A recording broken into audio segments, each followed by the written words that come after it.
Hello folks, welcome back to World War II TV, the first of a double bill of shows for you today because I wanted to fit in two today because why the hell not, eh? So later on we have Lee Mandel joining us to talk about combat stress, PTSD, whatever you want to call it. That'll be a really informative show. But right now we're off to the Ardennes. We're off to talk about what was happening in December 1944, I guess, and January. So I'm enlisting the help of a long-time friend again. So my friend Reg Jans in Belgium, who is the premier Battle of the Bulge Ardennes guide, historian, consultant, and soon-to-be author. Good afternoon, Reg. How are you doing? Good afternoon, Paul. Good to see you. I'm doing great. Thanks for asking. So, you know, we've talked a lot about medical procedures this week. But today's show, we're going to look at, in fact, where some of these locations were and exactly what becomes an aid station. When does an aid station become a collecting station? When does a collecting station become a hospital? And, you know, you've been touring the Ardennes now for a long time, so you've prepared a lot of PowerPoint images for us, and you've been out there taking footage. That's the cool thing about today's show, folks, is that Reg has been out there taking footage of these locations as they are now, and we'll be using that to illustrate what we're talking about. So we're going to start with this Google image. So explain to us which stations we're going to be covering today, Reg. Well, I just made a really brief selection because it's like you said in your introduction. We're going to talk about all the different kinds of aid stations. When does an aid station really becomes an aid station? When does it become a hospital, etc.? And you can find a lot of that information in the overall writings about the military documents available, books, training manuals, etc. available. But it's very interesting to see how it's done in the field. So you can describe, okay, this is a hospital, we got tents, we put it there in a safe place with nice access roads, like easy for people to evacuate, to bring in medical teams and supplies. So that's all been done. People have been thinking about that. But when actually the battles are going on, when the battles are raging, when you're being shelled, being shot at, and you know you have to treat the wounded, you don't have time, or you don't yell to the enemy like stop for a moment. You know, it's not the XXL version of the Geneva Convention. No, you gotta help the wounded before they die. So there's a line between what's it supposed to be and what it really was very often in the field. And it's quite interesting to go down there in the field and take a look at different locations that were used, like for a longer period or just temporarily or provisionally to treat the wounded. Now, the one we're going to start out with is all the way, where the cursor is at the Crossroad X, which is located just outside of, a couple of miles outside of Bastogne, where now the old National 4 road crosses with the road leading to Houffalize in the community of Saint-Aude, also known as Barrière Henk.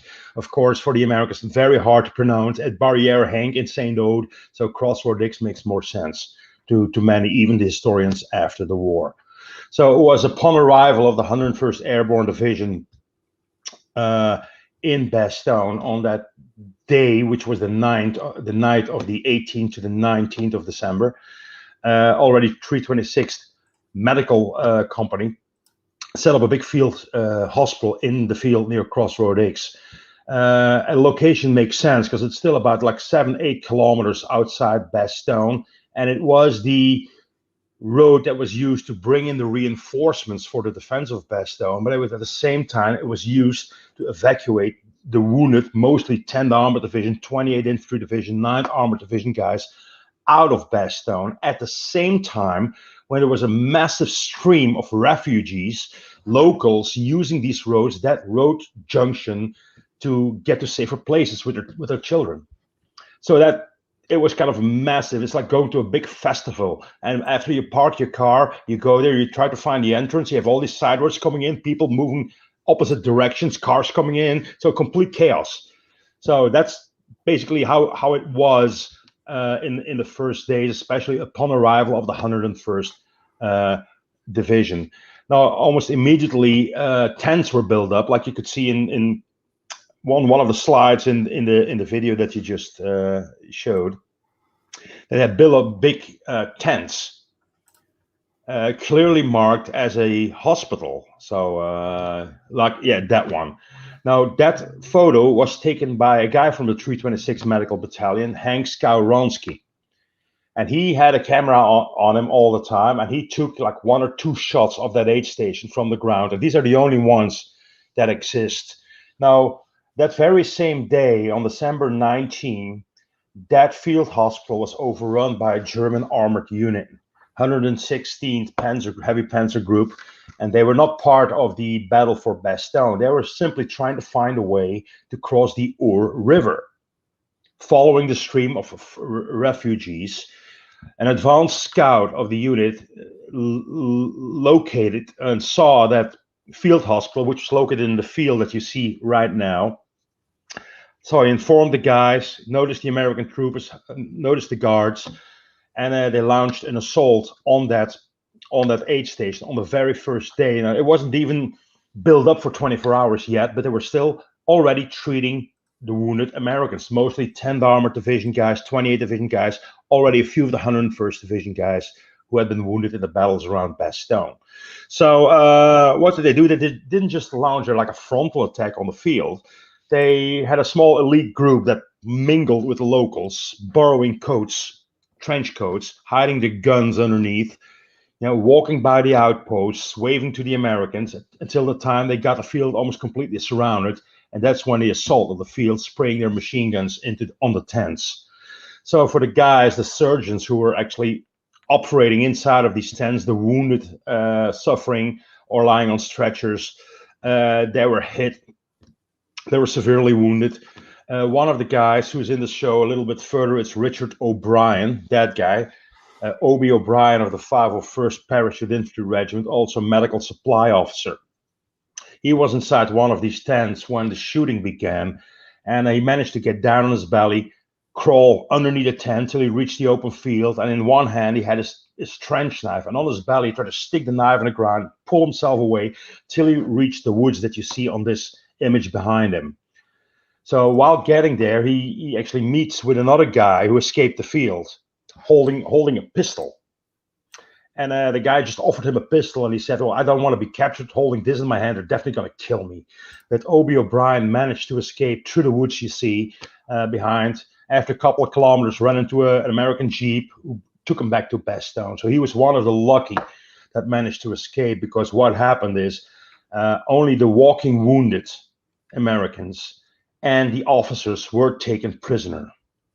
The rest was executed in the field. And here you see a list. Is approximately 135 guys who served in the 326th Medical Battalion or units that were at that moment attached and that were captured. I think 2 or 3 killed, a few of them got missing, and the rest of, including Hank Skowronski, was captured in that field. During this course of events, he had dropped his camera that he used to take the first 2 photographs of the field.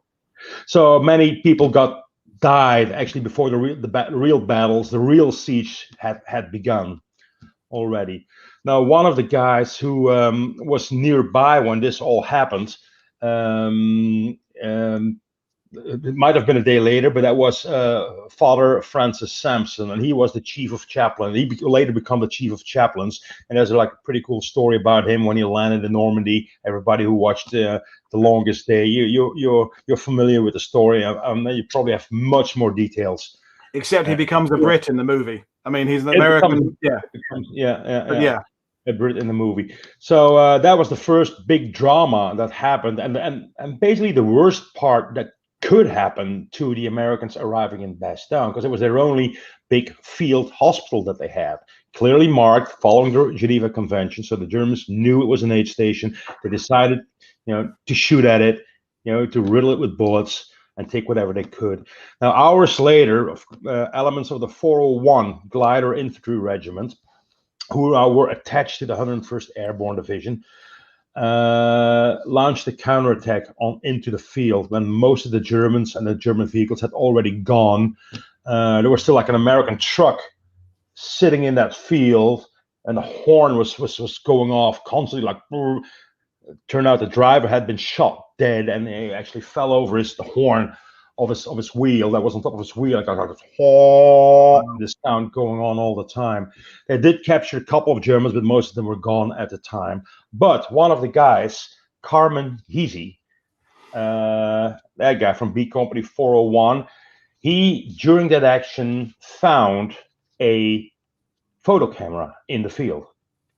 And he kept it on him, for the rest of the war, and took many other photos with it until many years later, during one of the reunions, he found out it was actually Hank Skowronski's camera, and he was able to return the camera, including the film roll and all the photos. Wow. And we should give a shout out to Rich Riley, who's watching, because Rich was friends of both these two gentlemen, and Rich helped us with information and stories, and so hello, Rich. I'm glad you're joining us today. So and as Thomas Helling said in the show 2 days ago, this not only is it this story of the tents being shot up, this also removes from the 101st Airborne during a very traumatic period their only trained surgeons. I mean, because medics are one thing. This is what we discovered 2 days ago. There's a whole array of skill levels, and the medics are basically put bandages on, stop bleeding. It's the surgeons who actually do the reparative surgery. They're the ones who do the really serious stuff. And in one foul swoop, they've lost most of their decent people. The whole team. The very first day they got, and not just the surgeons who are really important, but there were also like Shifty Filer. He was a dentist. They had dentists there as well. If you get shot up or you get hit in the mouth or in the face and things need to be done, you need a dentist. Not all surgeons can do that. So, but they all got captured, and head nurses, other nurses, doctors with specific skills for specific purposes. So from the very first moment on, they lost their entire team of surgeons and equipped and qualified staff. So just a question for you, Reg, from Rainier there. Just for clarity, was it the clearing station of the 326th, or was there a platoon of a field hospital attached? It was the clearing station of the 326th. At the time, so it was the official, what they call the division field hospital. So there was a 326th that got attached to the 101st to establish that field hospital, and that would have been the main hospital, the main clearing station. But it only served for like 24, maybe 30 hours. Right. Well, however, a lot of work was done there, because I do know from some people, civilians who actually visited that place shortly after the battles and after the war. It was like a massive pit in the middle of the field where they kept all the limbs, the amputated hands and legs and feet. You have to put that stuff somewhere. So a big pit was dug, and it all got dumped in there. So that was recovered also shortly after the battle. And these are your photos, Reg, of the site and the location. And anyone visiting the Ardennes now, if you don't take Reg, well, why not? He's the best there. But if you do end up going on your own, there are some nice monuments. That we're showing the monument to the nurses in Bastogne later, and it's great that there is this recognition there for what's going on. But we've got a lot to cover, folks. So we're going to move right on to our next. In Bastogne Barracks, probably the most famous, I suppose. We really these days. Well, the most famous, but also the one with the most myths and legends, versions of stories, etc. Now, the Heinz Barracks were constructed in the mid-30s, and it was the home of the 1st Field Artillery of the Belgian Army. But before that, it was the Chasseurs Ardennes, like the Belgian hunters who were based down there. But during the occupation in 1940, 1944, it served as a German training boot camp for Hitlerjugend. So some of these buildings still have words painted on in German on some of their buildings. Now, after the liberation in September, Bastogne was liberated September 10, 1944, by the 110th Regiment, 28th Division. And that's when General Troy Middleton, commander of the 8th Army Corps, established his headquarters down there now to actually direct the course of the defenses near the border as well.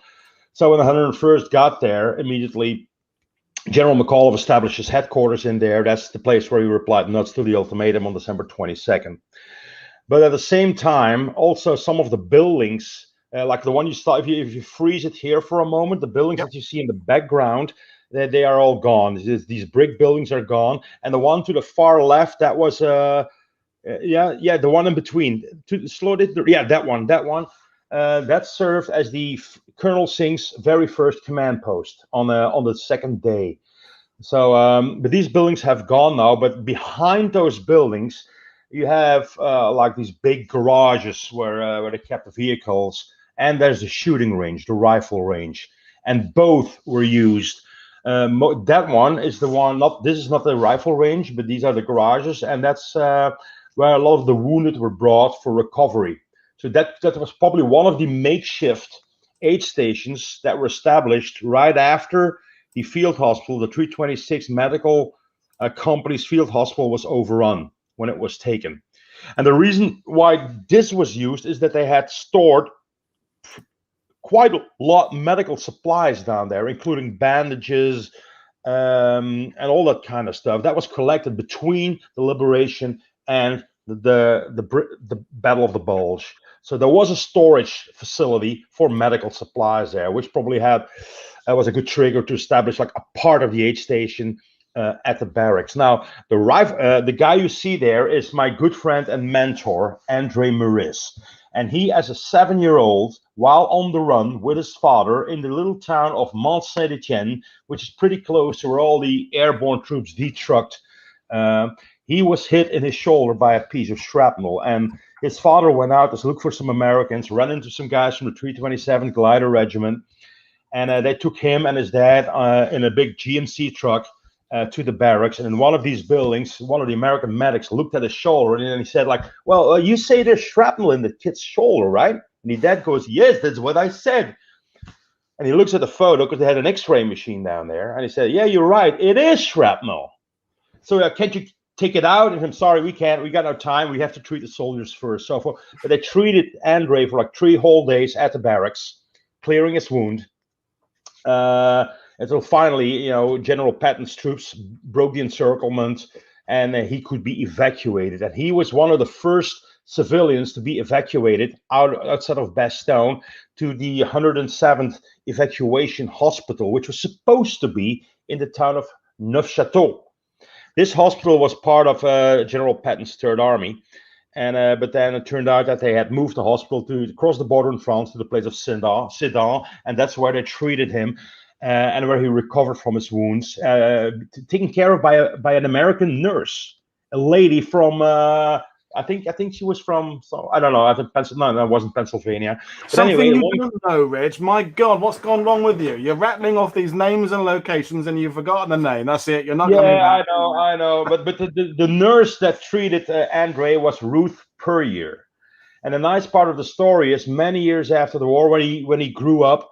And he was in his late 30s, he started a search to find that someone who had saved his life, and sending letters to his friends in the United States. It was published in some newspapers, and somebody gave it to this lady called Ruth Puryear.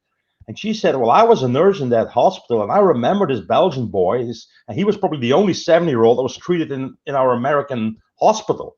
But she didn't say anything. She decided to take a trip with veterans of the Battle of the Bulge Association that was guided by World War II veteran Charles McDonald, and they actually met with Andre without Andre knowing it, and there was tears all over and reunion, and they stayed friends forever. And the reason for this, for those who go to Bastogne, you have the Peace Woods Bois de la Paix. There's only one lady that has a tree in the Peace Woods, and that's Ruth Puryear. And the guy who made that possible is my buddy Andre Maurice, who was treated there at the Bastogne barracks. Now, opposite from that location, you had the rifle range, or just a little bit back, the rifle range, which is the big building in the back. I didn't put it in a slideshow, I think. No, I just sent it as a photo, but it doesn't matter. But this rifle range was also used. Well, this is part of the other photo. And as you can see on the hood of this Jeep, you recognize the German hobnail boots. So they've been treating some Germans there as well. Or this might have been an American wearing German boots because it was so freaking cold at that time. But at the shooting range, more than 900 Americans from different units were treated. And one of the guys, Hank DiCarlo, who served in the 506 Regiment, an H Company, that's the rifle range to your left. And Hank DiCarlo made a trip to Bastogne, and he walked by the white building you see in the back. And when he looked across the road, he said, I saw a big wooden door. I opened it, and he said it was like a horse stable. but he said the bodies there were stacked all the way up to the roof. So while doing some research, we found out that it was not actually a horse stable, but it was the back room of the rifle range. It still has that big wooden door, and there's sand inside all over the place, which made you think it's a horse stable. But it's actually the back room, which served as a morgue. That Hank discovered, and he said the smell was unbearable at that time. So this was not planned as being like the big hospital, but it was one of the locations that were temporarily used to treat the wounded Americans, because they needed the facilities. And if you need facilities, you need water, you need clean water, you need power, and that's the inside of the rifle range. I think there's another more where I put like morgue on it. Yeah, in the back, the big wooden doors on the back. Hank opened it from the other side. Now this photo, question marks, because we're still in search of where that may have been taken. Maybe one of the buildings at the barracks that's not there anymore. Here there's a guy. I think there's an artillery guy in the door, standing in the door of the ambulance. So we have to extend our search from the center to Bastogne to the little villages around it. So to see who can identify the guys in the photo and the exact location of that aid station. It's amazingly detailed. So we're moving on to foie, or foy, as the Americans and Brits insist on calling it. Well, you don't say foie gras, do you? You say foie gras. So this is kind of the same different spelling, but that's phonetically it's foie. That's how you pronounce it, like it's spelled on the board. And I used this as an example because during different time frames, depending on the situation, different places, different buildings were used as an aid station. Like foie has changed side. If you freeze the image right here, foie has changed sides about 3 to 4 times, like American hands, German hands. But from the 26th of December till the 14th of January, it was occupied by the Germans. But before the 26th, there were about 3 different German attacks. Now, this building, which is kind of almost like opposite of the church, not of the main road, but the side road coming in from Visery. And there were 2 medics, Merle Lauer and George van der Sluys, who had established an aid station in there. That's probably because that was like the best building they could find at that moment.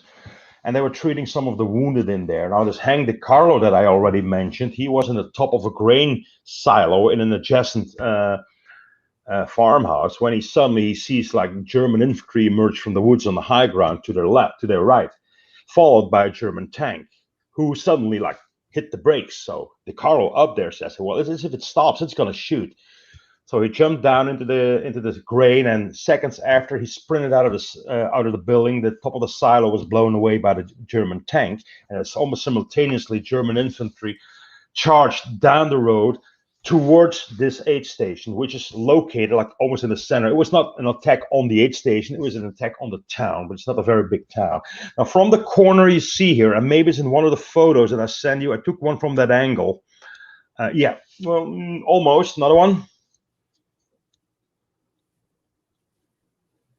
No, not that one.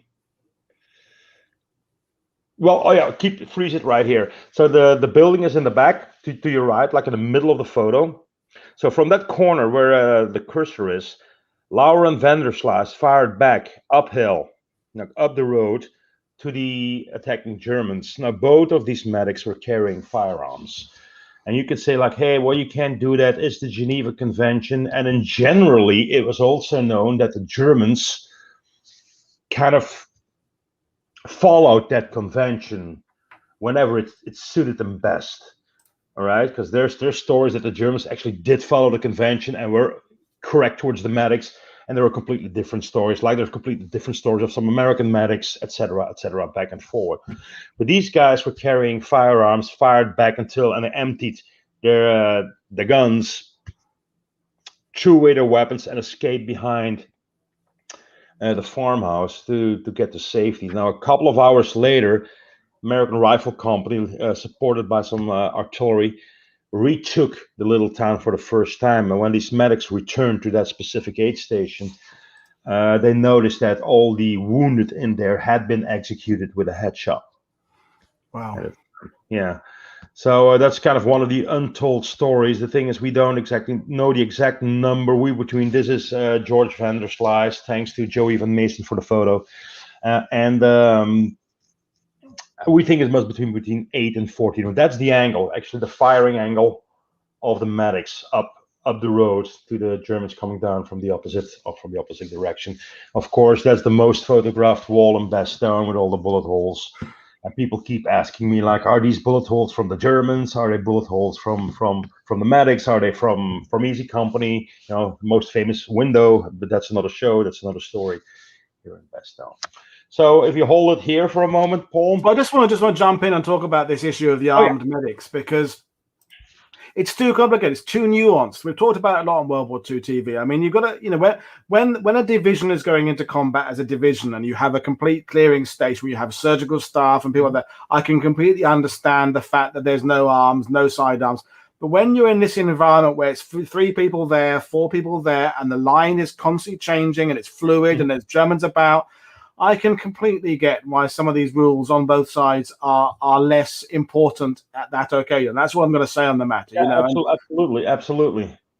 It's too complicated to make judgments, you know. And Bob Wright. We'll talk about Bob Wright later. It's kind of the same thing, like what we talked about the 326 medical guys. You know, you could see on these photos the tents were clearly marked, like with a white dot, like a red cross, universal sign of aid station, and still they actually shot it up. And killed several of the wounded. So war does strange things to a person. Well, that's the stress of combat, isn't it, on both sides? So anyway, this farm, super.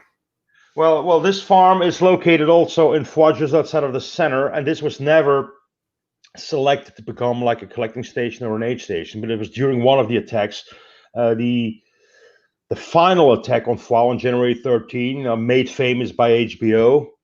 But some of the other units that were involved in the attack was, for example, I Company.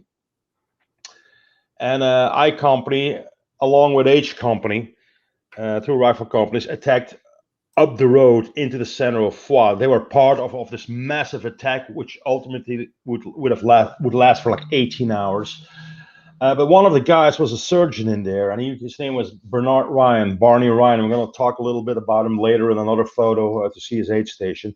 But during that attack, he noticed that several of his guys got shot up the road, and because they couldn't get off the road, Germans had booby-trapped it right in front of that farmhouse. So he decided on the spot to drag these guys into this building and give them first aid. So you had this 326 medical hospital. Then you got the barn, which was a choice made by these medics. And now you got a surgeon during the attack, like, okay, we need a safe place nearby. What's the best I can use? So is that an aid station? Well, yeah, provisional. It is. It's like you say, if you treat yourself from a blister in your bathroom, at that moment, your bathroom becomes an aid station. Yeah. This is what it gets so complicated. People ask us in Normandy, as you as guides, is this the aid station for this? Is this the aid station for this regiment? You go, well, it's a progressive, ongoing thing. Yes, there are official locations set up with signage, and often it's just a guy is hurt, someone treats him. I say, is that? It's an open question. Is that an aid station? It's a rhetorical question. It can be. Yeah, it's where someone was treated. That's the thing. Yeah, or they call it the first aid station. Then things got too bad and you got to withdraw. You get to a second place closer to your own lines, and then it turns out there's no running water, so you have to move it again. Yeah. Or there's no power, so you get to move it again because you have to warm people up. And the thing is, these were decisions to be made very often by simple medics who didn't get the advanced training. You know, that was like patching up. You know, hey guys, this is copper sulfate. We put this on the wounds and stuff like that. But they didn't get any advanced training because there's much more, especially during the battles of Bastogne. There's so much more than just guys being shot or being hit by shrapnel. Of course, everybody knows and everybody talks about the frostbite. It's when your fingers, your feet, get damaged because of the cold and they freeze. But there's another thing that often people seem to forget, and that's hypothermia. I do know the coldest night during the Battle of the Bulge was around January 15, and it was about like an hour from Bastogne when it was minus 22 Celsius, minus 7 Fahrenheit, minus 22 Celsius.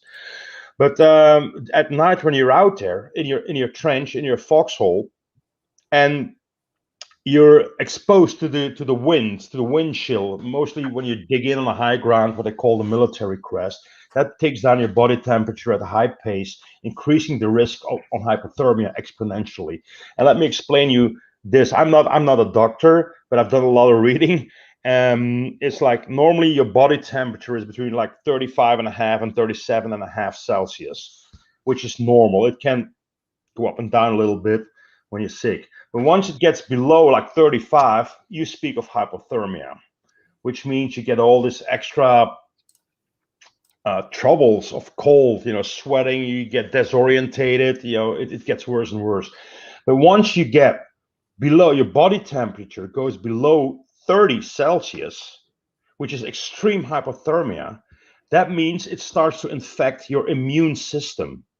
So a lot of your functions that you have that are controlled by your immune system are going to shut down. You're losing your immune system, which means you're vulnerable and exposed to all kinds of stuff like infections, and who often sometimes kick in 2-3 weeks after you got hypothermia. And but you're hungry, you're tired, you're stressed, you're in clothes that haven't been cleaned properly. There's all those other increased risks as well. So yeah, it just compounds everything and makes it worse. And yeah, absolutely. So you can take about battle fatigue. You're going to combat stress. You're going to talk about this subject later in the next episode. But people know the cold, the stress, especially for these reinforcements, these young guys, these new guys.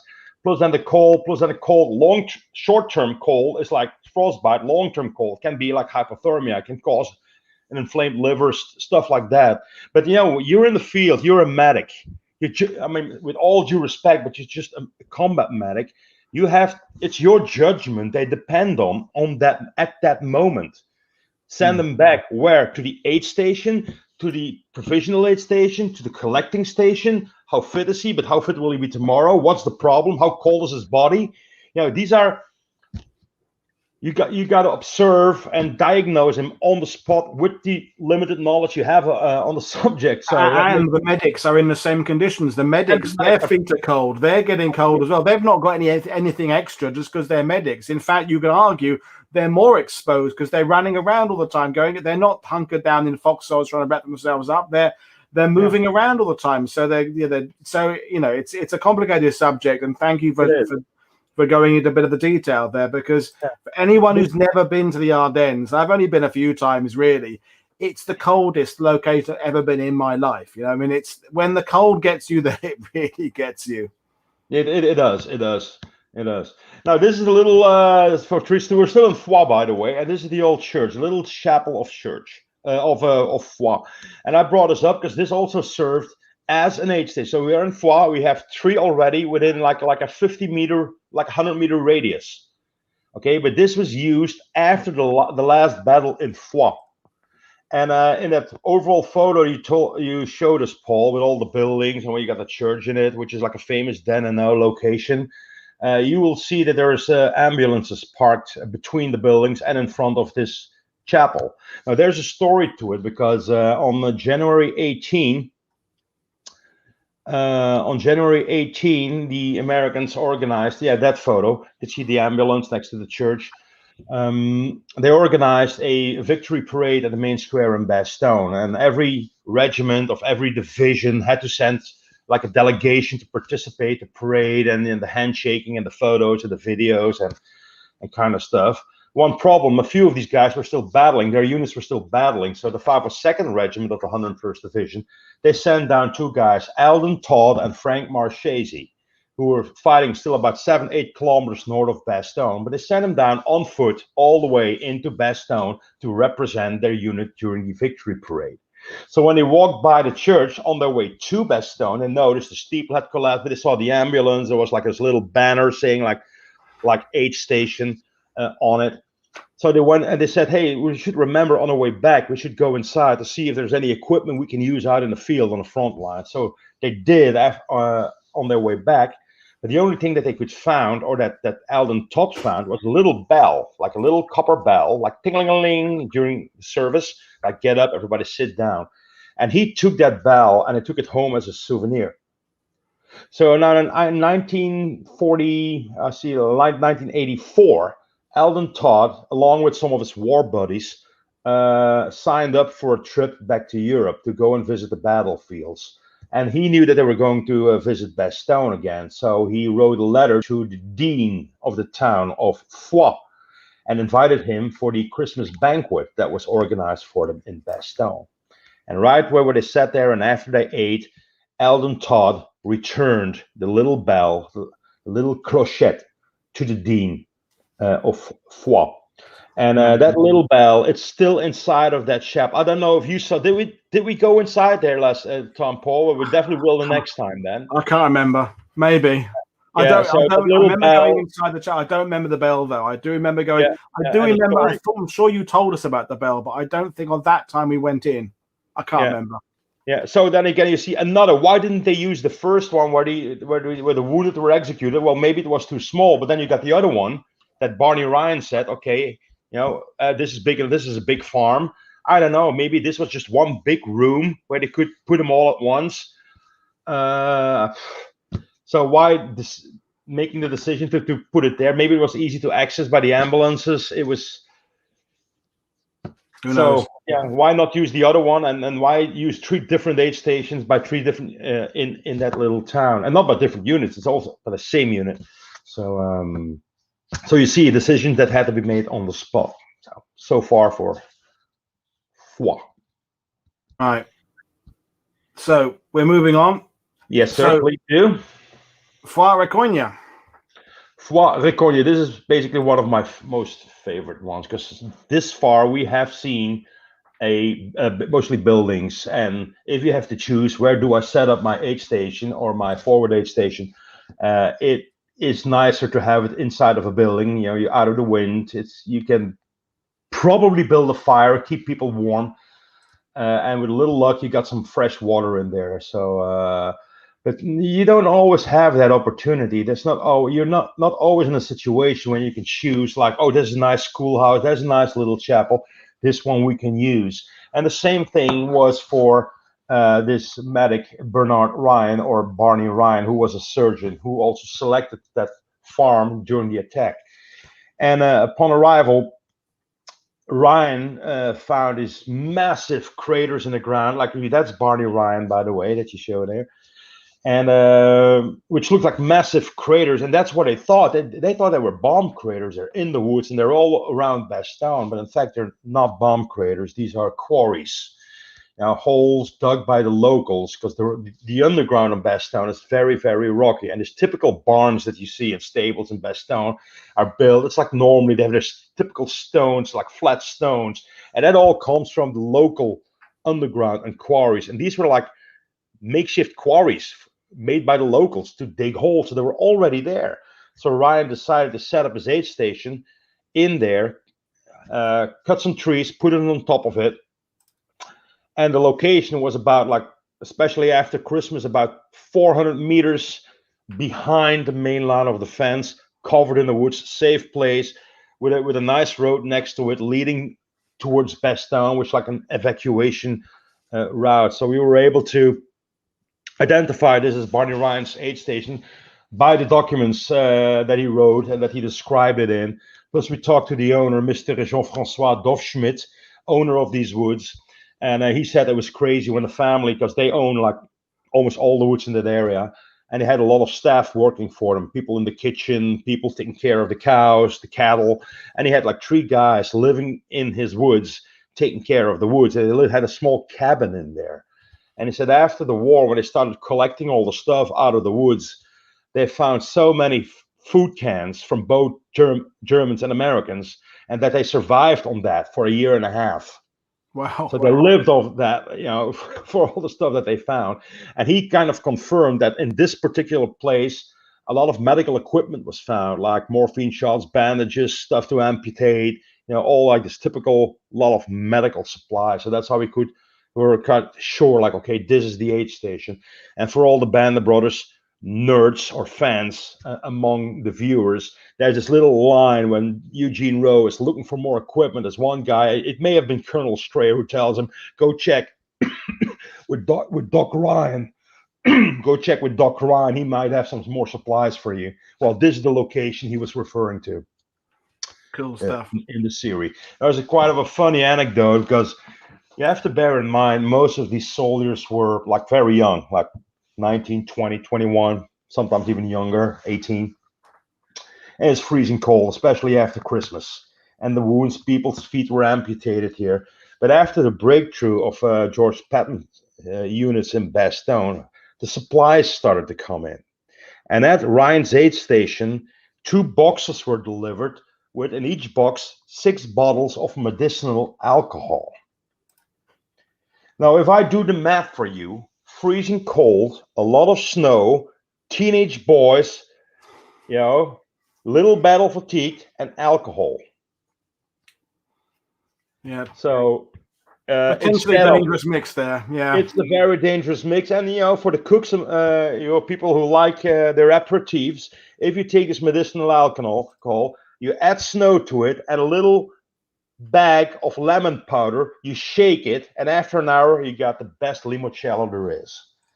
So, but these guys started drinking it, but being unaware of what medicinal alcohol can do to your body. Apparently, I was told that it does not burn, because it's like 70 plus degrees, but apparently it doesn't burn. I never tried it.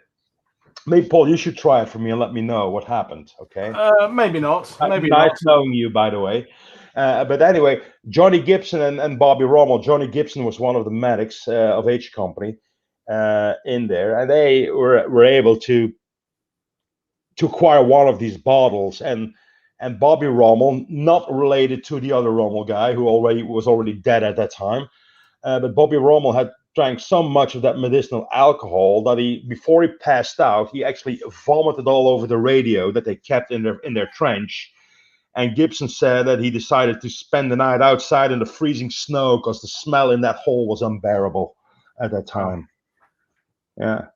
But of course, it was used for the wounds. Freddie Balo was another guy who actually poured down a cup of medicinal alcohol without knowing it was medicinal alcohol. He thought it was wine or something. Well, hell, if it keeps me warm. And he poured it down. And 15 minutes later, he was on his back passing out. And this is kind of the same location. This is the location of the 3rd Battalion aid station. So you walk behind these 2 guys and make a right turn, you will reach that pit. Brilliant. So then again, it's not always the nicest place in town, or the most comfortable bed, or the most dry basement to treat all the wounded in. But it just depends on the situation very often. And that's why I like to bring people to that Reconia aid station, because I'm going to show you an aid station, and we're driving through the town, you can see them like, oh, is it the schoolhouse, or is it no, it's not the schoolhouse, it's not the church, it's not the other place. So that's pretty cool. Yeah, and this emphasizes this point about an aid station can be anywhere where a medic happens to be. It can be a tree, or it can be a church, it can be a building. You know, it's as Thomas Henning said in our first show. The lesson the army learned was basically take the surgeon to the casualty. So that's essentially this. What's in action here is take the people who can give the care to where the people need the care. And if they need the care in a forest, because that's where the fighting is, that's where you treat them. It makes logical sense. Exactly. Plus, then here in not just in Bastogne, you had like a completely different situation, because for the first week the town was completely surrounded. So where do you evacuate them to? You lost your entire surgical team, nurses, dentists. You set up makeshift aid stations downtown, at the barracks, at the seminary school. We're going to talk about the seminary school later on, and a lot of these provisional aid stations in these little towns, holes in the wood. But when things gets worse, and when medical miracles need to be done, you can't do it down there. You need the medical evacuation hospitals, which weren't accessible for the first week. So that makes it even more different. So Bizoy. Yeah, Bizory for the people. It's a very small town near Bastogne. 10 armored guys. A lot of the 10 armored guys, Team Cherry, Fighting Combat Command, A9 Armored Division. They had been battling near Majoret, Nef, Longvilly in the first days of the battle, even before the 101st got there. And they kind of found a way to escape back to Bastogne. Most of them got back through Bizery, going to the fields, go around. And then it became the battle scene for the 101st Division. But I selected this location because there was a photo taken once where you see like guys from, I think, the 6th Armored Division, the tank unit, 101st Division, sitting in a building with walls that are very similar to the ones of the chapel, especially when you see the video from inside of the chapel. But it turned out that probably that photo was never taken in there. I don't know if I kept the photo. I think so. In the presentation, I'm not quite sure, but we're quite sure that it's not taken in inside of the chapel. However, it has a connection to the medics, and that's a story that I believe Mr. Paul Woodadge is very, very familiar with. A little bit, yeah. Well, Robert Wright will be coming up in our Saturday show, Live Mangavillo Plan, and he was a very soulful veteran. He very introspective, very, very thoughtful, and probably you would for the time. I mean, everybody was religious back then, but particularly religious, particularly in need of speaking to his maker to kind of get reassurance. And that's where he comes into the story here, is because Robert Wright talks about this chapel a lot, doesn't he? And I'll hand it back to you to explain what was going on. Yeah, because for the whole, he acknowledged himself, on D-Day. It's an amazing story. He and his soulmate Kenneth Moore. But during the battle for Bastogne, he was as a member of D Company. And the very first days, D Company was kept in a reserve position, and ENF were deployed. 501st Parachuted Regiment, by the way. That's the photo. We don't think he's there now. Yeah, but we don't think it's there. We're probably almost sure it's not there taken. Anyway, back to Bob. Bob told us once that during the fightings in Bastogne, he almost on a daily basis visited this little chapel in Bizery, which in fact was never recognized by the Vatican as an official chapel because it was built by pilgrims, and it's a long story. And the reason why I was inside of that chapel, it was always like very quiet. You can look at the thickness of the walls. And he said, this was a place where I found rest. This is a place where I found peace. And this was a chapel where I could order my thoughts and my emotions and start processing of what had happened to me in the past, like 6 months. And referring especially to his actions in that church in Angoville, in Normandy, what he saw there on the very first days and what they did. It was kind of, to me, unbelievable, like real heroes. Yeah. But he needed a time, because this chapel never served as an aid station, but it served as a place of remembrance, peace, for the medics themselves, because everybody, the wounded are being treated, but how about the medics? How do they feel? How do they deal with the stuff that they experience? You're big heroes. It's like that thing when you like me, you've probably taken doctors and nurses on tours, and doctors and surgeons can often have a kind of a macabre sense of humor because they're dealing with life and death, and their staff canteen is somewhere where they kind of go and they let off steam, or they go to the bar after their shift and they just make crass jokes and things, or they go to church. And it'll come up in the show later, I'm sure, that Bob Wright was in a sense self-medicating his mental health in this process. That's what he was doing. He was in the middle of a very complicated, deadly situation where he's overseeing people in their need for help, some of whom are dying, some of whom need help he can't give them, and his way of dealing with that is this little walk daily to this church there. So I think it's not part of the aid station process completely, but it's part of his dealing with being a medic, and therefore a very important inclusion of this show.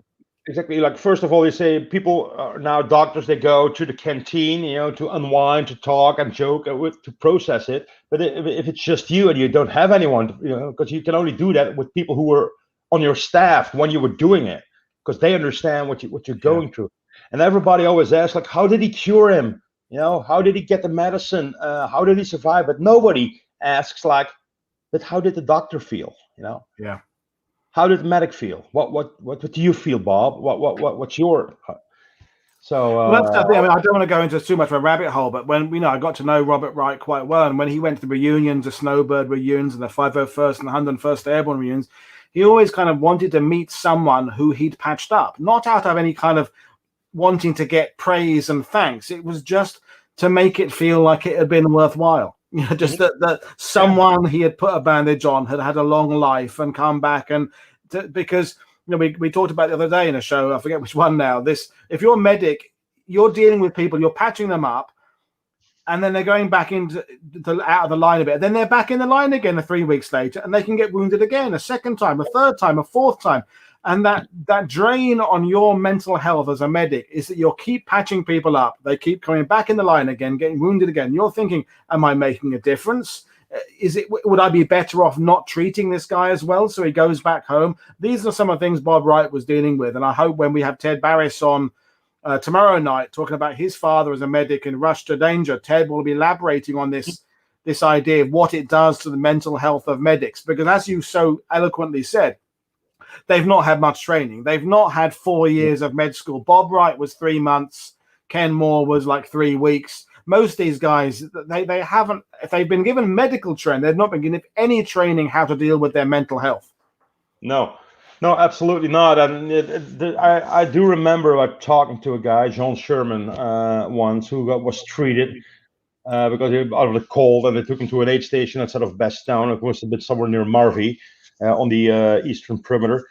And he said, well, they gave me this little blue pill. And he learned later that it's called like the Blue 88. I don't know if you ever heard of the Blue 88, which is kind of drugs. It's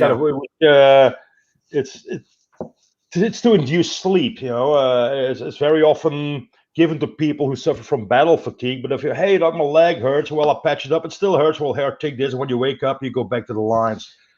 That's And I don't think whether you saw the show with Thomas Helling, Reg, but Thomas was saying that the sulfur powder medics apply to wounds really didn't have much effect on the wound at all. It was more of a placebo thing where the medic felt he was doing something, and you, the recipient, they're putting something on my leg, it must make it better. And actually, as a kind of a mild kind of antibiotic, penicillin didn't really have very much effect at all. And I found that really interesting because we all have heard the stories of the medics tearing open a sulfur powder. We've seen Band of Brothers into the room there. Didn't actually have much medical benefit whatsoever, but it benefited both sides, the medic and the patient mentally, which is really important and really interesting. Hey, doc, it hurts. Like, how about this? Yeah. Oh, it hurts more. Oh, then it must be salt then. I mean. Yeah. But we're moving on. We've got lots to do. Right. So another brilliant story, Le Petit Séminaire. So Le Petit Séminaire, or the seminary school in Bastogne, which served after 326th Medical Company's field hospital was overrun. McCullough decided to set up new aid stations and hospitals inside. No, that's a different video. That's for later. Inside of Bastogne, like one part was the barracks, but also the division hospital was set up at the Le Petit Séminaire, was a boarding school in Bastogne. Here you can see it from the air, which also had a chapel on the courtyard. It was a boarding school for boys that wanted to become priests. And the courtyard next to the chapel, with this like an outside courtyard as an indoor courtyard, and that has a glass roof on top of it. That was now started being used as the new collecting station. There is a chapel of the seminary school where it is today, and that's the inside, because here is where they put all the wounded. And then the first selection was made. Okay, what's your problem? I think my leg's broken. Okay, that's a non-priority case. So what's your problem? Well, I'm suffocating on blood. Well, yeah, or you come first. So that's where the first selection was made. And every day at like 5 p.m., a Belgian priest came there to perform a Catholic service. There's a little altar in the back, but the actual surgery was performed inside of the chapel itself. So this is the courtyard, and this is still the courtyard. You can see all the equipment. The wounded are lying in between. One of the vets I knew very well, many of us knew very well, was John Primorano. He was in the regimental headquarters of the 501st Regiment, who happened to have their regimental HQ there. This is John, and he was in the wire section, so operating his most of the time a switchboard, which was set up in the basement of that seminary school. And I remember that John said that the location with the arches where they put the wounded, he remembered seeing that they had built a fire on the inside, and they were boiling like this big pot of water to sterilize the bandages in and use it. And more than 30 years later, or no, about, I think it must be somewhere in the 90s, late 90s, early 2000s. John had been back to Bastogne like 34 times. We took him inside of the seminary school again, and when we walked through that courtyard, in one of the corners, there's still this big black burn spot of where they had built a fire, or where they were actually cooking the bandages. So he told it from his memory, and we found proof of everything he said down there. So there's a lot of stories. There's a story of Vincent Speranza and the Airborne beer. Look it up on YouTube. There's a lot of stories, but this is good old John Primorano. So that had now become the official hospital. This is the church now. It has been rebuilt now. This is the chapel. This is where they did all the. It's kind of like what the guys did in Angleville, but yeah, this place is a little bit bigger, and that's what kind of inspired them to use the actual main church in Band of Brothers like this one to make it the aid station. But it was in fact the seminary school. Yeah, so it's a combination of two, and again, it's this two buildings being used very close together. One a chapel, one a church. You can completely understand over the years with 150 yards apart. 150 yards apart. The veterans getting the locations a bit mixed up, and you know, it's just completely understandable. It is. Now, I don't know where we are right now. So if you see this with the Petit Séminaire, I'm going to talk about 10th Armored Division. Aid stations. Now, 10th Armored, of course, they were there days before the 101st Airborne got there. They came in support of the 28th Infantry Division. 3 task forces were created, sent to the north, northeast, and east to slow down the German advance to Bastogne. Right here in the town of Neuville, as you can see, this is taken probably like half a year because there's leaves on the trees, so this must be like months after the battle. The town was completely destroyed. The town of Neuville. I remember a veteran once telling me, he said, Reg, when we left Neuville, there was no Ville. So, but if you go back to the Neuville photo, Team Desabry under the command 10th Armored Division, you see, by Major Bill Desabry, during the first day of the battle, they established their aid station in a cafe next to the church, and which is the building that you see here to your right, which got completely destroyed. It was rebuilt there, but it only stayed there until the arrival of the 101st Airborne Division. Then that aid station was moved to a location next to the St. Peter's Church in Bastogne, where they kept it for just a couple of days, but they had no power. There were some power shortages, no clean water. So they decided to move it a second time to a warehouse, like Sarma warehouse on the Rue de Neufchâteau, which is really close to the center of Bastogne. And that's the place, the Sarma supermarket. And that's where Captain John Pryor, who was a medic, a doctor actually, in the 20th Armored Infantry Battalion of the 10th Armored Division, set up the aid station. So this is the place, what it looks like right now. And that's Mr. Pryor. So 20th Armored Infantry Battalion. Now that location now is a Chinese restaurant, but that's the original location where one of the Belgian nurses, Renée Lemaire, was killed. Her story was told in the series Band of Brothers, but she was a true person. Okay, her story was known, locally in Bastogne. Stephen Ambrose, he doesn't mention her in his books, but he mentions her in the the foreword. But then the producers really wanted to have that female character and another character to play with the character of Ro. So they kind of wrote her into the story. They changed her location of her aid station. They moved it to the 101st. It's a story which is much too long. But that aid station got hit by the air raids that the Germans conducted 3 days in a row, 23rd, 24th, and 25th of December on the center of Bastogne. It was not a house or a warehouse that was clearly marked as an aid station, so the hit was not targeted. It's just bad luck. And Renee Lemaire, who was grew up in Bastogne. Her parents had a hardware store at the main square, which is now the Pizzeria Georgie. And she was working as a nurse in Brussels, and she was here to visit her family for the holidays.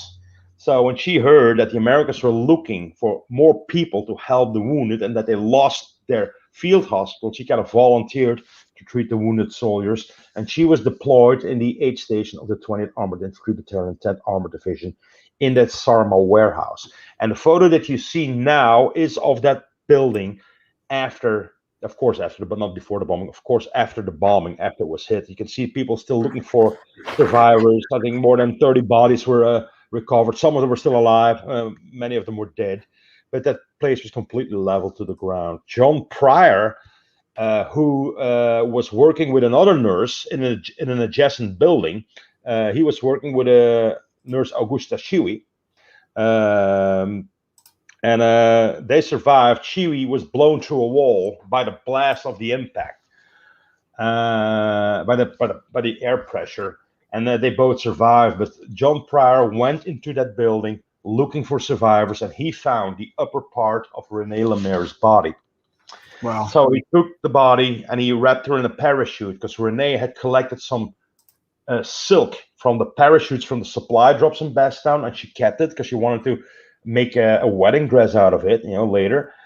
But he wrapped her body in some of the parachute fabrics and carried her back to her parents' house in Bastogne. And Renee was only 30 years old, and she has now become, as well as Augusta, she survived, had children, had grandchildren, continued working as a nurse, also at the barracks, also a short time at the seminary school. And she died a couple of years ago at the age of 95. So, and they do represent now the locals. You see, then again, you have a supermarket, which was not first chosen as an aid station, but became an aid station, improvising. Then you deploy civilians down there. It's not to the book. It's how you think it works best at that moment. Yeah. And we're back to this idea of the fact that the TV series moved things around a bit and moved her location, but all for a very good reason, because and you're the Bastogne guy, not me, but the nurses have now become an integral part of the Bastogne story, which therefore means Belgian civilians have become part of the Bastogne story, which is good for everybody, because we don't hear enough, like we don't in Normandy. We hear about the combat teams, we don't hear about the suffering of the locals, we don't hear about the destruction, and it's a way of combining everybody together and creating interest. This is from, I guess it was 2016. This was Reg, wasn't it? When I was there with you, and this is the big Band of Brothers reunion, and there's Scotty Gordon there, son of Smokey Gordon, George Laz, son of George Laz Jr., George Laz Jr., son of George Laz, and they're there now. With this, so tell us how important that story has become in the kind of the guiding community in Bastogne these days. Well, it has become really important because it's all like they're true stories based on true facts that they kind of mixed together because they were searching for a connection to make the story a better one. And that really drew the attention to Renee Lemaire and also Augusta Chiwi, which made them heroes, and to reach a much broader audience and people learning about the civilians. So it has become a really important part because this is kind of the start, but you had in every little village in the Ardennes, in Trois Ponts, Viel-Salm, Marchaux-Famenne, every town had their Renee Lemaire, had their little farmer's daughter who treated a wounded soldier or an elderly woman bringing food to the wounded. They have all, but this brings them all to the attention, and people go dig for their stories, especially because they volunteered to go and work in these different aid stations. And it is very moving. It's a very moving story because also when you saw the photo at the cemetery, that was Scotty Gordon and George Luss Jr., actually laying flowers at the grave of Augusta Chewy, the one before. And this here you see Shane Taylor, who plays Eugene Rowe, and Chris Langlois, the grandson of Doc Rowe, putting flowers at the grave of René Lemaire. And that's a kind of a story that I like to tell you, Paul, because this is quite, I don't often tell that story, and probably Chris, when you see this, you know immediately what I'm talking about. But this was a very moving moment. But this was already, I think, the second time that Chris was at René's grave. Now, when Chris came to Bastogne for the very first time, he contacted me for like a 2-day tour. We knew each other just a little bit, and I make the hotel reservations for a night at the main square. And Chris was coming from Normandy, by train. Getting out at the train station, I gave him road directions: straight to the left, straight on. You reach the main square. There's your hotel. Next morning, I'll come and pick you up and we start the tour.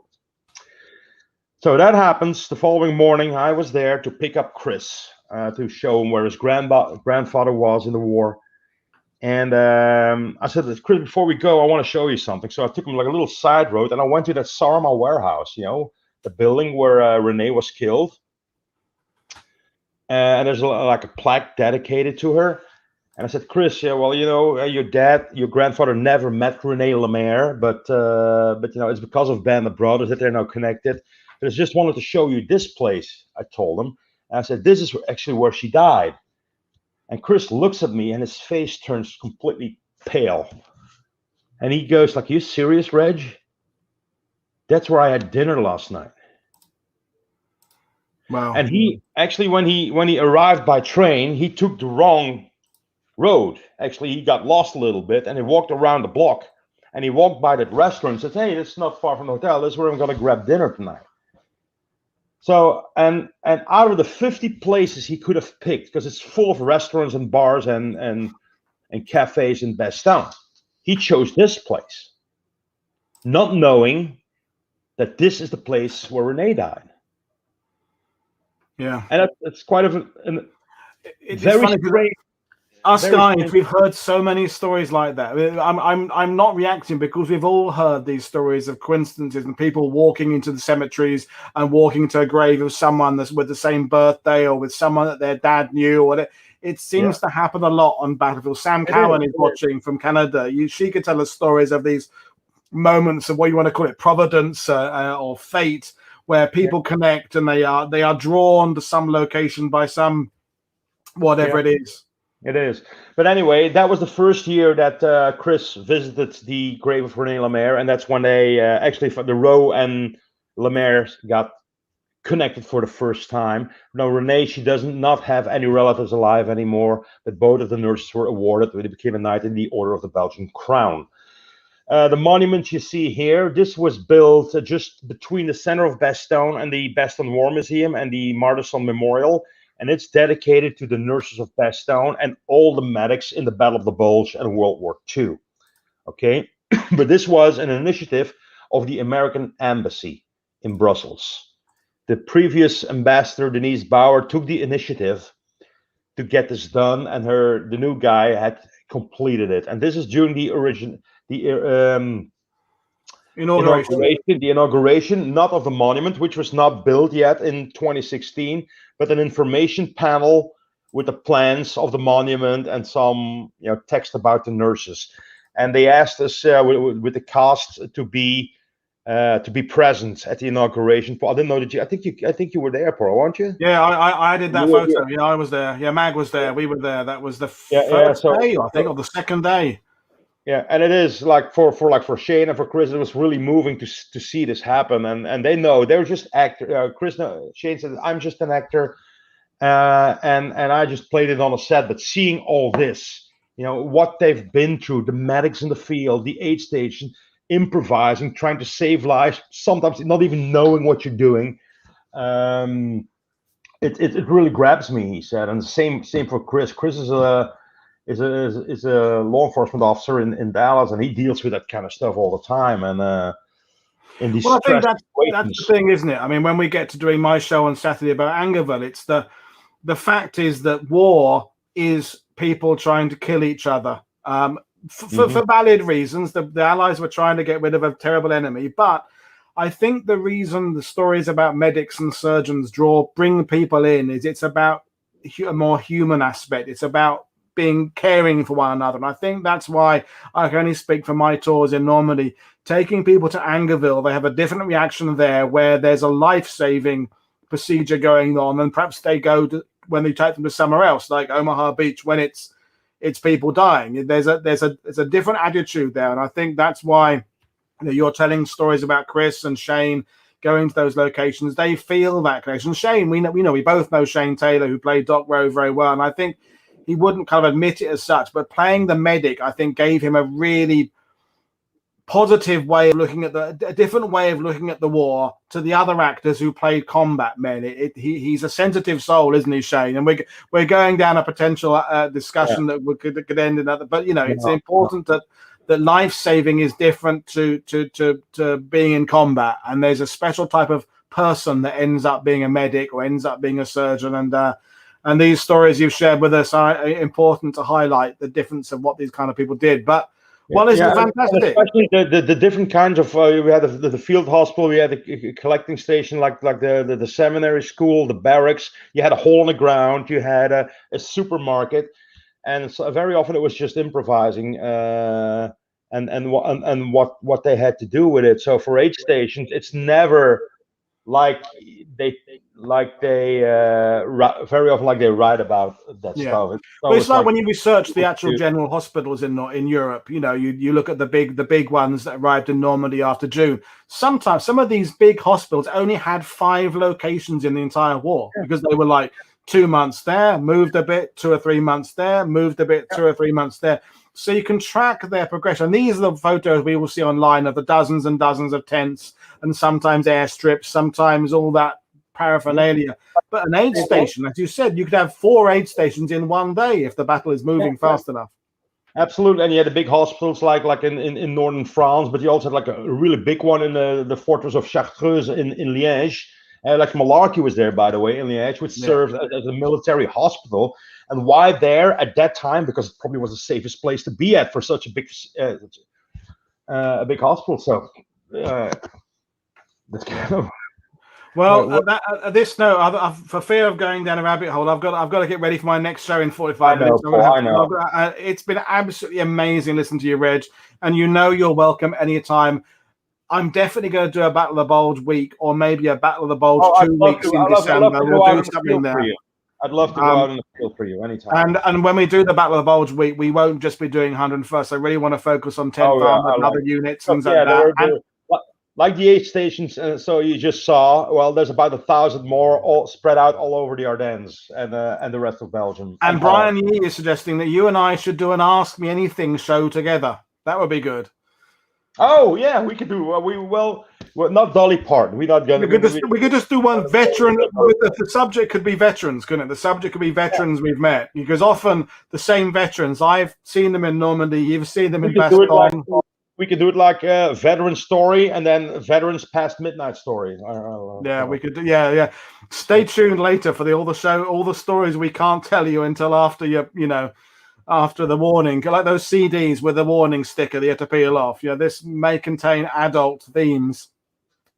Yeah. Anyway, right. Well, we have to bring things to end because I'll get ready for my other show. So I'll remind the folks what we've got coming up, and I'll say goodbye to you in a minute. So 45 minutes time, I'm back here again with Lee Mandel talking about combat stress, combat fatigue, PTSD. Tomorrow night, Ted Barris, the Canadian author, journalist, talking about Rush to Danger. His father was a medic in World War II. Lots more stories of the same type Reg has been sharing tonight. And then Friday, British subject. We've got Neil Cherry joining us, talking about the 1st Airborne Division and 6th Airborne Division's medics, particularly focusing on the Battle of Arnhem, but also talking about Normandy in Italy. That'll be fantastic. Busting some myths about the idea of conscientious objectors in the British Army, things like that. That'll be Friday's show. And then Saturday with me, Angels of Mercy, Angerville Plan, Mag will be in the field filming. We're going to do a recce tomorrow, and that we'll bring you that on Saturday. So right now, it remains me to say thank you very much to my Belgian buddy. Thank you very much, Reg. Enjoy your evening. Good luck in the football later in the week. And we will see you next time. So thanks everyone who are watching. Absolutely. Don't forget the My link pleasure. to Reg's website is in the description below. Reg is writing a book on Bastogne as we speak, and when it's ready, you'll be coming back on to talk about it. So there we are. Thank you very much. Cheers, everybody. I'll see you in 45 minutes time. Bye. Thank you.